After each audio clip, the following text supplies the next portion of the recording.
In our fear, our doubt, our loneliness, we cry, Father, if ever you loved us, send help now. Although the darkness may not lessen, there is a whisper on the wind. Courage, dear heart, you are not alone.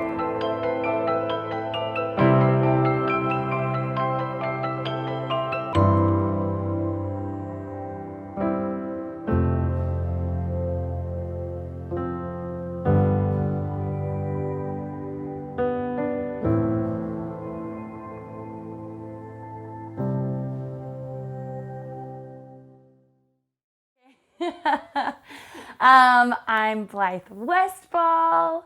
I have lived in Tulsa forever and grew up here, and I've been going to Ethos for 5 years. So crazy. And I'm an Enneagram 7. There you go. Yeah, so quarantine has been really difficult. Because I don't like isolation and I don't like being alone. It's just been a challenging time for me, just figuring out what it looks like to experience loneliness, but to know that I'm ultimately not alone. I can know the Lord is with me and His presence never leaves, but I still experience loneliness because I am single and I live in a house with a girl that's gone all the time. And so I depend so much on my community of friends at church and outside of church and my family. And so not being able to physically be around them to encourage and love on me, it was just just hard. Quarantine just honestly, I feel like it revealed some really hard stuff about my heart that I didn't like. Like it just kind of revealed some idols that were there. And after so much of my extracurricular activities were taken away, those things bubbled up to the surface and I couldn't run away from them anymore. So it just revealed a lot of idols of the idol of busyness and finding my validation and worth in people instead of from the Lord, and just the idol of productivity and finding my worth and value in what I do and how much I contribute.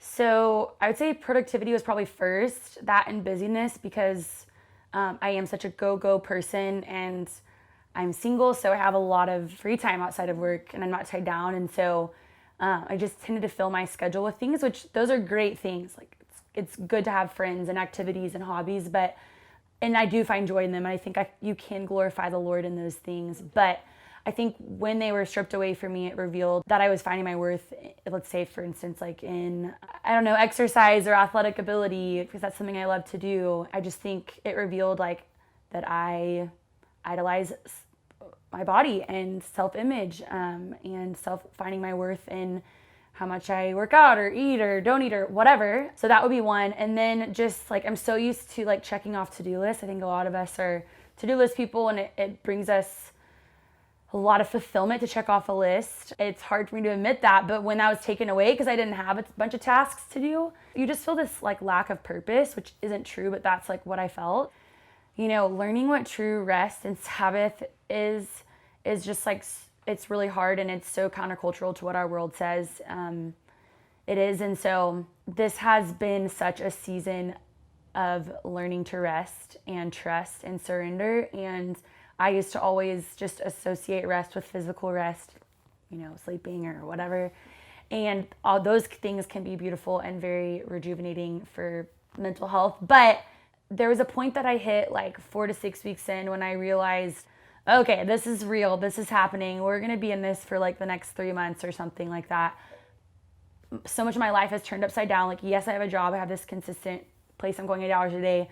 But everything else that I would normally do outside of work is not there. So I've got to figure out, how am I going to steward this time well? I just realized I really wrestle with rest. And so to me, what this time has showed me is true rest is it's not a physical state. It's like a heart posture and an assurance that we have of knowing that Jesus' work on the cross is sufficient and enough, and I don't have to add to it by my routine or the things that I do or the days that I sacrifice. It is enough in and of itself. And so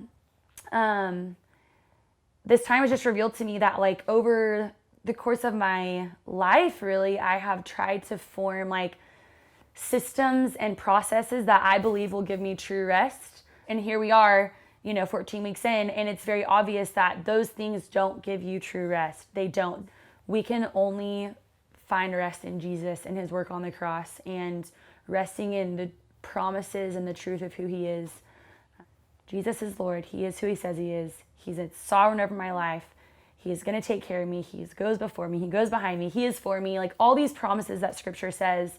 How do I continue to move forward in a way that honors those things and rests in those things?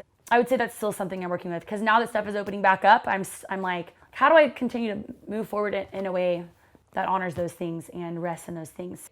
This area, my house, is kind of like my little sacred sitting place. And so I tried to, again, build in just some really good quiet moments of solitude, which most of quarantine's been very quiet and silent, because my roommate works at the hospital and I'm here alone a lot. So, and that normally would be really uncomfortable for me, and it still is at times, but like learning to really sit. So I sit in this room a lot with worship playing and coffee. I know that's really cliche, but there's just like these sacred moments where like I open these windows and in the early morning, like sitting here and listening to worship or reading scripture like over myself, like reading it out loud, reading the Psalms, reading the Proverbs. I would say that would be a moment. I just love being outside. Luckily, outside hasn't been shut down. So I spend a lot of time walking in my neighborhood, and I live in a wonderful neighborhood. So I walk a lot, and I try to go without my phone. Because I don't have my phone with me, like those are moments where I'm really reflective and I'm spending time like just talking to the Lord, or just talking out loud, or just praying for myself or my family or friends, or just walking in silence and just reflecting on whatever's happening. So those would be the moments that I feel like most at peace. So one thing that I've been learning during quarantine in this time, and what I would want to encourage others in, that's been really, really helpful for me and hard, is, I know at the part of the beginning of the conversation, I talked a lot about how this time has revealed a lot to me, and specifically like certain emotions have bubbled up that I haven't maybe experienced before or let myself experience before, like anger, frustration, discontentment. I think it's really appropriate to let yourself experience those, like letting yourself experience those emotions, but not making my decisions based on those emotions. So not being led by my emotions. I think in life in general, it's easy to be led by your emotions and to make decisions based off of how you're feeling. And especially in a time like this when emotions are heightened, because I've been sad and I've been lonely, and that's just the nature of our world right now. It's just a hard time. It can feel depressing and hopeless. And I know that I have felt sad and I have felt lonely, and I have felt discontent. I want to make my decisions based on truth and the truth of who God is and what his word says. And so I want to be led by truth. Ultimately, at the end of the day, like I want to be led by truth. And make my decisions based on that and not by my emotions. So yeah.